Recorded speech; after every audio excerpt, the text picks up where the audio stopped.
உங்க மகளுக்கு இதை செய்வீர்களா? நீயா நானா கோபிநாத் முகத்துரையை கிழித்த முக்கிய பிரமுகர். விஜய் டிவியில் கடந்த 27ஆம் தேதி நடந்த நீயா நானா நிகழ்ச்சியில் நகரத்து ஆண்களை திருமணம் செய்ய விரும்பும் பெண்கள் மற்றும் கிராமத்து ஆண்களின் அம்மாக்கள் கலந்து கொண்டு உரையாடினார்கள். நகரத்து ஆண்களை திருமணம் செய்து கொள்ள விரும்பும் பெண்களிடம் ஒரு பட்டியலின ஆணை கல்யாணம் செய்து கொள்வேன் என்பவரை கோபிநாத் கை தூக்கச் சொன்னார். ஆனால் ஒருவர் கூட அப்போது கை தூக்காததைக் கண்டு கோபிநாத் அதிர்ச்சியடைந்தார். கிராமத்தை விட்டு வெளியே வர வேண்டும் என்று சொல்லும் நீங்கள் ஏன் ஜாதியை விட்டு வெளியே வருவதில்லை? ஒரு சமூகம்தான் உங்களை குழந்தை பெற்றுக்கொள்ள வற்புறுத்துவதாக சொல்லும் நீங்களே சமூகத்தையே காரணம் காட்டுகிறீர்களே. கிராமத்தில் இருப்பவர்கள் எல்லாம் பிற்போக்குவாதிகள் என்று சொல்லும் நீங்கள் யார்? இனிமேலும் நீங்கள் இப்படித்தான் இருக்கப் போகிறீர்கள் என்றால் நகரம் கிராமம் இரண்டுமே ஒன்றுதான் என்று கோபிநாத் ஆவேசமாக அவர்களிடம் கூறியிருந்தார். அதேபோல் எதிர்த்தரப்பில் இருந்த இளம் பெண்களிடம் நீங்கள் ஒரு பட்டியலின ஆணை திருமணம் செய்து கொள்ள சம்மதமா என்று கேட்க அங்கிருந்த எந்த பெண்ணுமே அதற்கு சரி என்று சொல்லவில்லை. இதனால் கடுப்பான கோபிநாத், இந்த மனநிலைதான் பலருடைய மனதில் இருக்கிறது. எதிர்த்தரப்பில் இருந்தவர்களாவது நான் மட்டும் இதில் எந்த முடிவு எடுக்க முடியாது, நான் முதலில் ஒரு வாக்கு கொடுத்து விட்டேன், பிறகு அதை செய்ய முடியவில்லை என்ற ஒரு வருத்தம் தெரிந்தது.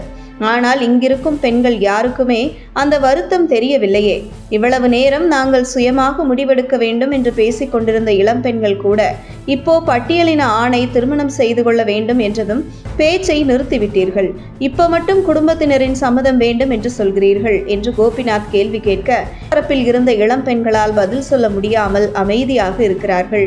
இந்த நிகழ்ச்சி தொடர்பாக சங்கத்தமிழன் அளித்த பேட்டியில் நீயா நானா நிகழ்ச்சி நடத்தியது பாராட்டுக்குரியதுதான். காதலிக்கு சாதி, மதம், மொழி, இனம் எதுவும் இல்லை. படித்த ஆண் மகனாகவோ படித்த பெண்ணாகவோ இருந்தால் பிரச்சனை இருக்காது. ஆனால் அதற்கு எதிர்வினை ஆற்றுகிறார் கோபிநாத். ஒரு பெண் பேசும்போது படித்த IAS அதிகாரியாகவோ அல்லது உயர் பொறுப்புகளில் இருந்தால் பிரச்சனை இல்லை என்று கூறும்போது ஒரு மனிதனை மனிதனாக மதியுங்கள் என்கிறார் கோபிநாத். ஆனால் அவையெல்லாம் பேச்சுக்கு நன்றாக இருக்கும். நான் கோபிநாத்துக்கு சவால் விடுகிறேன்.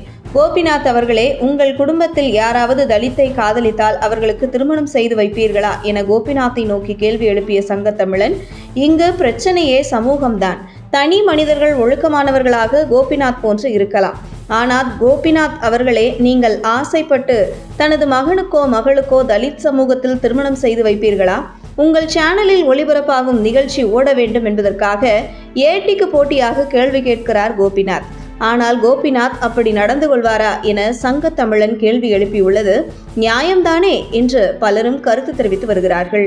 குறிப்பாக நீயா நானா கோபிநாத் இதுபோன்று பல சர்ச்சையில் அடிக்கடி சிக்கி வருவதற்கு காரணம், ஊருக்கு உபதேசம் செய்யும் கோபிநாத் தான் உபதேசம் செய்யும் முன்பு அதை நாம் பின்பற்ற முடியுமா என்று சற்று யோசிக்க வேண்டும். ஆனால் தன்னை ஒரு முற்போக்குவாதி போன்று காட்டிக்கொண்டு TRP ரேட்டிங்காக யாரோ எழுதி கொடுப்பதை பேசினால் இப்படித்தான் எதிர்ப்புகளை கோபிநாத் எதிர்கொள்ள வேண்டி வரும் என்கிறார்கள் சமூக ஆர்வலர்கள். உங்கள் தின சேவல்.